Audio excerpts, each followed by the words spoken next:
शुरू करने के पहले क्विकली इन खबरों पे जरा एक नजर डालिए।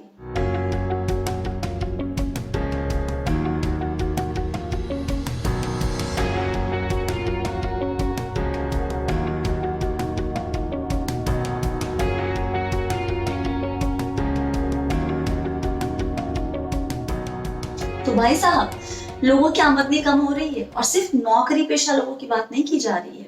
दीदी की दो दोस्त हैं, एक दोनों अपना काम करती है, एक ने बंद कर दिया, दूसरी बंद करने वाली है। मेरी माँ का पार्लर 3 महीने से खुला ही नहीं, नो कस्टमर नो इनकम। कुछ दिनों पहले एक अंकल ने फोन किया कि बेटा मेरी 17,000 की SIP जा रही है, इसको प्लीज 9,000 या 10,000 कर दो ना। क्या हो गया अंकल? काम नहीं चल रहा, पता नहीं कब ठीक होगा, पैसे की तंगी हो रही है, तो ऐसे में अगर ये थोड़ा पैसा हाथ में बचेगा तो इससे आसानी होगी। और तब मुझे लगा कि ये वाकई एक प्रॉब्लम है, कि रियल लाइफ प्रॉब्लम सिचुएशन जिससे कई लोग डील कर रहे होंगे। जब हम निवेश शुरू करते हैं, खासकर म्यूचुअल फंड में, तो अपने हम खर्चे देख लेते हैं, आमदनी देखते हैं, उसके हिसाब से जो पैसे बच रहे हैं तो उसको हम फिर निवेश करना शुरू करते हैं, उसकी SIP करते हैं हम। और फिर एक हमारी आमदनी कम हो जाती है, हमारे पास पैसे कमाने लगते हैं, और फिर ऐसे में हमें कुछ कड़े फैसले लेने होते हैं और हमें शायद कुछ निवेश बंद करना होता है। तो मैंने कैसे वो 17,000 के SIP को 9,000 में का बना दिया? मैंने क्या किया? क्या मैंने सारी स्कीम्स में निवेश की रकम कम कर दी, या फिर मैंने कुछ स्कीम बंद कर दी, या मैंने पॉज किया? क्या रही मेरी स्ट्रैटेजी, क्या थॉट प्रोसेस गया उसको कम करने में? आज के वीडियो में मैं आपको ये सारी बातें बताऊंगी। नमस्कार, स्वागत है आप सभी का बी वेल्दी के इस नए वीडियो में। अगर चैनल सब्सक्राइब नहीं किया तो पहले वो कर लीजिए, और उसके बाद हम जानेंगे कि आपकी स्ट्रैटेजी क्या होनी चाहिए अगर किसी भी वजह से आपको अपनी निवेश की रकम म्यूचुअल फंड में कम करनी पड़े तो। अच्छा, एक बात और, आज इस वीडियो के एंड में ना मैं एक बहुत ही इंटरेस्टिंग सवाल पूछने वाली हूँ आपसे, और सही जवाब जो देगा उसके लिए जो प्राइज है ना वो बहुत ज्यादा इंटरेस्टिंग है। तो आपको ये वीडियो जो है ना वो एंड तक देखना पड़ेगा, ठीक है? चलिए अब पता करते हैं कि अगर आमदनी कम हो गई है और म्यूचुअल फंड में SIP की रकम कम करनी है तो कैसे चुनेंगे, क्या स्ट्रैटेजी बनाएंगे। तो ये हमारे सामने एक केस स्टडी है, आज उसको देखते हैं, उसको समझते हैं, और उसके हिसाब से आप अपनी स्ट्रैटेजी बना सकते हैं। तो इन अंकल ने मुझे कुछ बातें बताई कि ये अगले 6-8 साल तक और निवेश कर सकते हैं। लक्ष्य एकदम क्लियर अभी भी नहीं है, इक्विटी में रहना चाहते हैं लेकिन बहुत ज्यादा रिस्क नहीं लेना चाहते हैं। साथ ही मुझे कहा गया कि स्वाति जी स्कीम्स चेंज मत करना, मतलब जो है उसी में कम कर दो, ये नहीं किसको निकाल के उसमें डाल रहे हैं, ये सब अवॉइड करो। मैंने कहा ओके, कोशिश कर सकते हैं, देखें। तो पहले इनके पोर्टफोलियो पर मेरे साथ जरा आप भी नजर डाल लीजिए। 17,000 की SIP, 2 फंड हाउस की स्कीम्स है इनके पास, एक HDFC और एक ICICI Pru। HDFC में क्या है इनके पास? 3,000 के SIP HDFC टॉप 100 में, 3,000 के SIP HDFC इक्विटी में, HDFC बैलेंस फंड में लमसम है, और एक क्लोज एंडेड फंड है HDFC EOF, उसमें इनका लमसम है।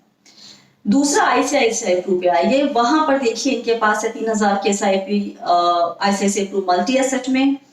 वैल्यू डिस्कवरी की 2 SIP चल रही है, एक 3,000 की और एक 2,000 की। ICICI Pru large and mid cap में 3,000 की SIP है। ब्लू चिप में SIP चल रही थी जो पहले ही बंद हो चुकी है। इसके अलावा वैल्यू डिस्कवरी में ही लमसम भी है, और एक वैल्यू फंड सीरीज 15 में लमसम है। तो इनके पास कुल 5 एक मुश्त और 6 SIP, मैं भी वैल्यू डिस्कवरी की 2 SIP को काउंट कर रही हूँ अलग अलग ही, तो 6 SIP चल रही है 17,000 की। कम करना है इसको 9 या 10,000। ओके, सबसे पहले HDFC का पोर्टफोलियो देख लेते हैं। 2 फंड में SIP चल रही है 3,000 की, टॉप 100 में 3,000 की जो एक लार्ज कैप फंड है, और एक दूसरा है HDFC इक्विटी जो एक मल्टी कैप फंड है। टॉप 100 पुराना फंड है काफी, लेकिन जरा परफॉर्मेंस देख लीजिए इसकी। मुझे कुछ कहने की जरूरत होनी नहीं चाहिए, आप खुद देख सकते हैं लगातार बेंचमार्क और जो इसका कैटेगरी है उससे खराब परफॉर्मेंस है, अंडर परफॉर्मेंस कहते हैं। AUM इसका काफी बड़ा है, 14,000 करोड़ से ज्यादा। लोग कहते हैं एक्सपर्ट्स कि भाई जब बहुत बड़ा AUM हो जाता है तो दिक्कत होती है फंड मैनेजर को रिटर्न जनरेट करने में। मुझे लगता है कि एक बड़ा AUM एक स्मॉल कैप या मिड कैप फंड के लिए दिक्कत कर सकता है, वहां पे चैलेंजिंग हो सकता है मैनेज करना, लेकिन एक लार्ज कैप फंड में नहीं। तो ये लॉजिक मेरे साथ नहीं जाता, तो मैंने इसको साइड किया इस फंड को फिलहाल के लिए। इक्विटी एचडीएफसी इक्विटी फंड पे आइए, जो चाल एचडीएफसी टॉप 100 की है वही चाल इक्विटी की भी है। पिछले कुछ सालों में लगातार अंडर परफॉर्मेंस देख सकते हैं आप। यहाँ पे यहाँ पर भी एयूएम काफी बड़ा है, 17,000 करोड़ के आसपास का, लेकिन पूरा फोकस यहाँ पर भी लार्ज कैप में है। और एयूएम यहाँ पे प्रॉब्लम और नहीं होना चाहिए, क्योंकि मल्टी कैप फंड है, आप तो यहाँ पे तीनों कैटेगरी में खेल सकते हैं।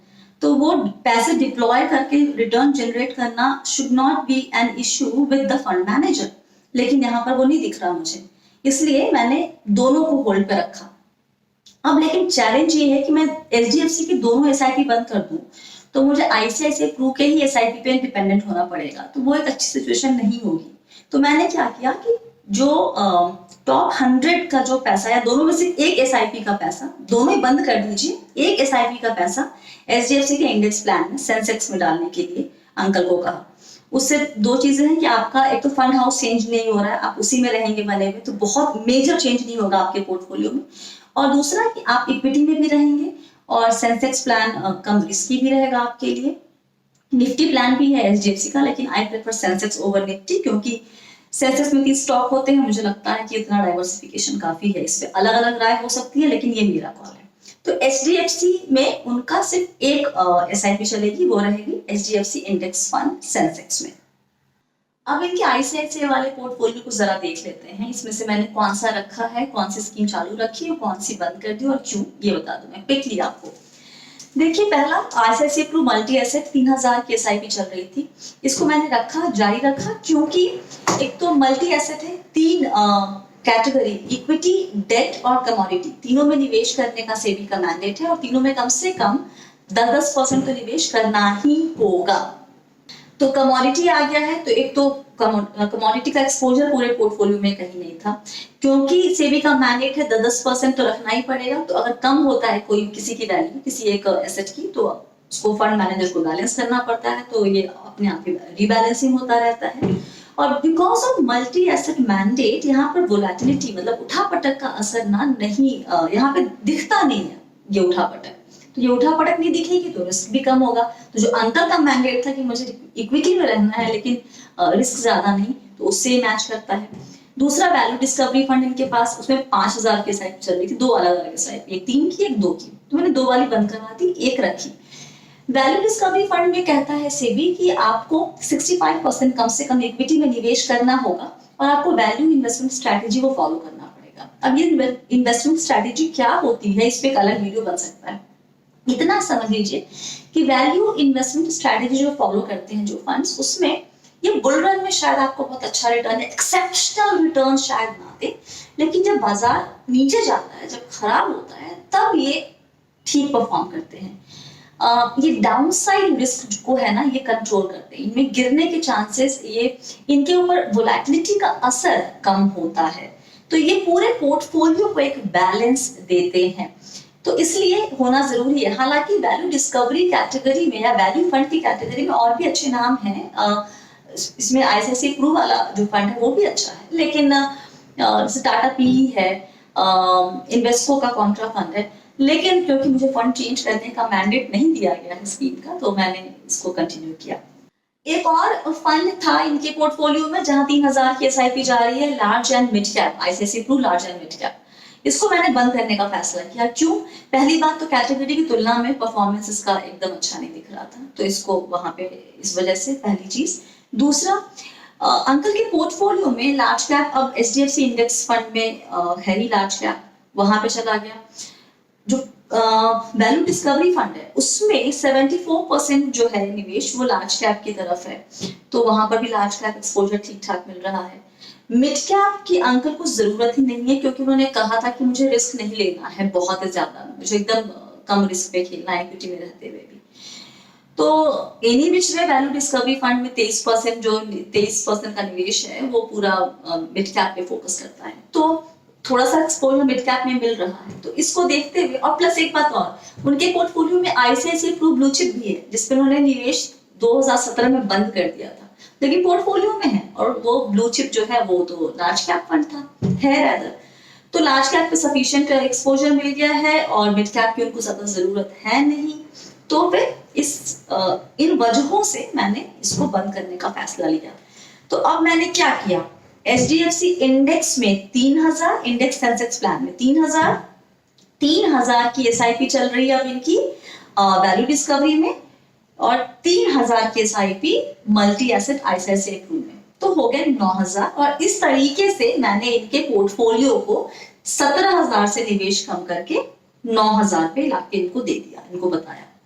एक बात अगर आपने नोटिस की हो, इन अंकल का कोई लक्ष्य नहीं था, तो कॉल लेना फंड की परफॉर्मेंस, कैटेगरी की परफॉर्मेंस और बाकी सब चीजों के ऊपर निर्भर कर रही थी, जो बहुत मुश्किल काम नहीं था। अगर लेकिन लक्ष्य होता इनका तो फिर कैसे कम करते, क्योंकि हम तो लक्ष्य के हिसाब से निवेश करते हैं ना, करना चाहिए हमें।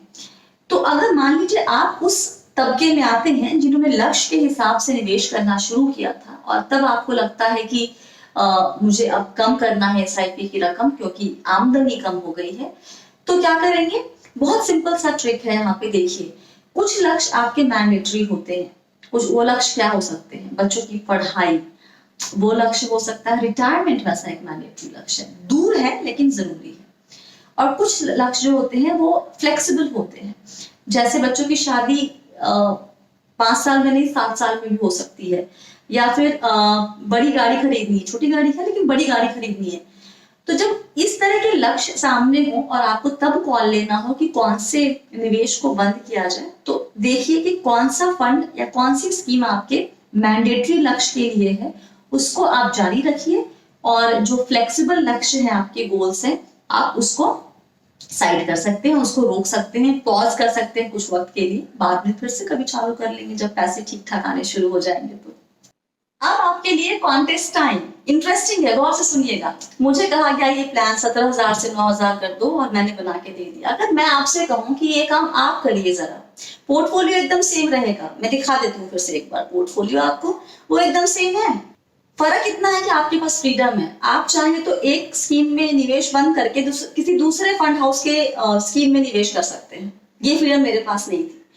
तो अगर ये फ्रीडम आपके पास है, तब आप 17000 से 9000 कैसे करेंगे, क्या क्या चेंज करेंगे पोर्टफोलियो में, और क्यों, उसके पीछे वजह क्या होगी, ये पूरा प्लान हमें लॉजिक के साथ बनाकर भेजिए khazanabadhao@gmail.com पे।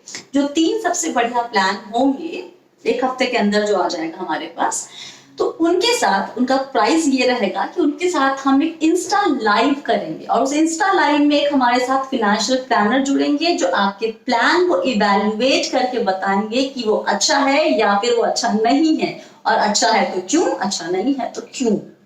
इससे आपको बहुत कुछ सीखने को मिलेगा। तो फटाफट प्लान बनाइए, हमें ईमेल कीजिए, और आज के वीडियो में अगर कुछ अच्छा लगा हो तो वो बताइए, कुछ समझ में नहीं आया है तो वो भी बताइए। बस आज के लिए फिलहाल इतना ही। याद रखिए, आप हैं मेरे यानी स्वाति के साथ, और हम सब बहुत ही सावधानी और समझदारी के साथ अमीर बनने के सफर पे। आप सबको बहुत सारा प्यार और दुलार। Stay blessed, healthy and be well.